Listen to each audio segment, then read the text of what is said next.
সমস্ত দলের মুসলমানদের পক্ষ থেকে আমাদের 4 কর্মসূচি। 1 নম্বর হচ্ছে বাংলাদেশ রান্নাঘর থেকে নিয়ে সংসদ ভবন পর্যন্ত নামাজকে বাস্তবায়ন করা। নামাজ সমস্ত অশ্লীল কাজ থেকে মানুষকে বিরত রাখে। নামাজ যদি ঠিক হয়, কোনো আর্মি লাগবে না, কোনো বিডিআর লাগবে না, কোনো ফোর্স লাগবে না, এমনিভাবেই সমাজ ঠিক হয়ে যাবে। 2 নম্বর হচ্ছে কোরআন শিক্ষা, রান্নাঘর থেকে নিয়ে প্রত্যেকটা স্কুল কলেজ ভার্সিটি থেকে নিয়ে সমস্ত জায়গায়, সমস্ত স্কুল কলেজ ভার্সিটিতে কোরআন শিক্ষাকে বাধ্যতামূলক করা।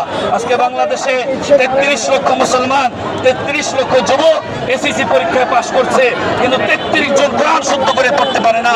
শুধু সরকারিভাবে এই ঘোষণা না থাকার কারণে প্রত্যেকটা সাবজেক্টে 100 করে মার্ক পাওয়া যায়, কিন্তু কোরআন শিক্ষা সাবজেক্টে 100 মার্ক পাওয়া যায় না। কোরআন শিক্ষা সাবজেক্টকে অপশনাল সাবজেক্ট হিসাবে রেখেছে। আমাদের দাবি প্রত্যেকটা স্কুল কলেজ ভার্সিটি সব জায়গায় কোরআন শিক্ষাকে 100 মার্ক করে এটাকে বাধ্যতামূলক করা।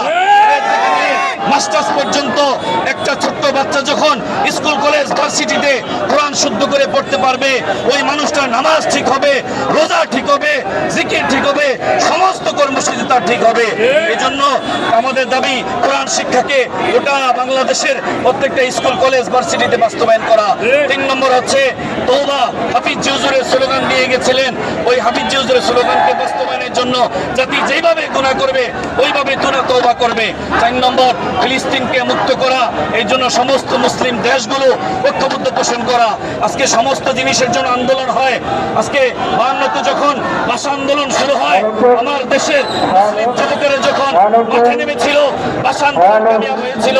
70 যখন গণ অভ্যুত্থান শুরু হয়, আমার দেশের মুসলিম যুবকেরা যখন মাঠে নেমেছিল, গণ অভ্যুত্থান কামিয়াব হয়।